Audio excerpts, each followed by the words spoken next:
अब शेड्यूलिंग के बाद अगर हम बात करें तो शेड्यूलिंग के बाद एक इम्पॉर्टेंट चीज़ आती है, वो है इन्वेंट्री मैनेजमेंट। बिल्कुल सही है ना। अब जो स्टॉक आता है, अब इन्वेंट्री मैनेजमेंट की बहुत ज़्यादा ज़रूरत इसलिए भी होती है कि जब हम इन्वेंट्री बोलते हैं मतलब स्टॉक बोलते हैं, तो स्टॉक को दो उसमें कॉस्ट इन्वॉल्व है, एक प्रोक्योरिंग कॉस्ट और एक होल्डिंग कॉस्ट।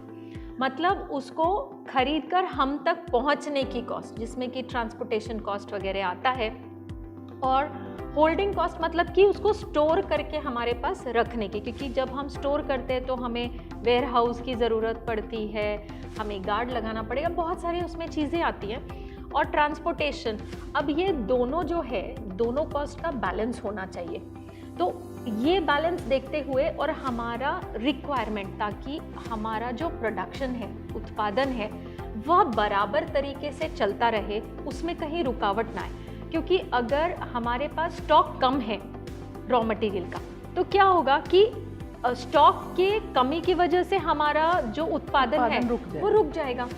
तो वो नहीं होना चाहिए। अगर हमने बहुत स्टॉक मंगा लिया तो बहुत दिन तक रॉ मटेरियल स्टोर्ड रहेगा, तो कॉस्ट बढ़ेगी, और दूसरा रॉ मटेरियल पुराना हो जाएगा, उसकी लाइफ कम हो जाएगी, खराब हो सकता है, क्योंकि डिपेंड करता है, अगर पेरिशेबल है तो वो जल्दी खराब होगा, तो उसकी क्वालिटी खराब होगी। तो इसीलिए हमें ये इन्वेंट्री मैनेजमेंट जो है ये बहुत ज़्यादा ज़रूरी है।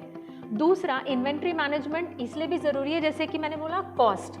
अब क्या होता है, कोई भी जब हम बिजनेस कर रहे हैं, व्यवसाय कर रहे हैं, उसमें हमारा सबसे बड़ा एम, सभी का एक उद्देश्य होता है प्रॉफिट। अब प्रॉफिट कमाने के तो दो ही तरीके हैं प्रॉफिट बढ़ाने के।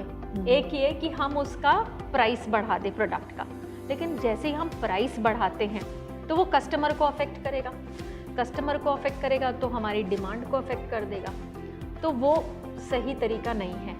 दूसरा तरीका जो हमारे हाथ में हमेशा होता है वो होता है कॉस्ट कम करना, और कॉस्ट कम करने में इन्वेंट्री मैनेजमेंट बहुत ज़्यादा उपयोगी होता है, क्योंकि जो स्टॉक हमारे पास होता है वो स्टॉक मतलब सिर्फ रॉ मटेरियल ही नहीं, फिनिश्ड गुड्स भी, अगर हमारे पास एक डिमांड आने वाली है, उस डिमांड के मुताबिक ही हम अपना फिनिश स्टॉक बना के रखें तो वो ज़्यादा अच्छा है। क्योंकि अगर हमने ज़्यादा स्टॉक पहले ही बना दिया और उतनी डिमांड नहीं है तो वो बिक्री नहीं होगी, तो वो आपको फिर से आपको स्टोरेज कॉस्ट बढ़ता है या खराब भी हो सकता है। और दूसरी बात ये कि जब आप वो बेचने जाओगे तो उसका एक्सपायरी पास में आ चुका है, तो खरीदार खरीदने के लिए तैयार नहीं रहेगा, बोलेगा ये तो एक्सपायरी वाला माल है।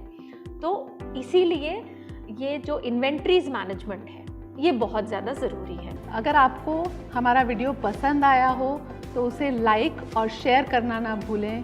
उसमें आपको कोई कमेंट्स लिखने हैं तो बिल्कुल कमेंट बॉक्स में आप लिखिए। आपके कोई प्रश्न हैं तो उनको कमेंट बॉक्स में लिखिए, हम उसका जवाब ज़रूर देंगे।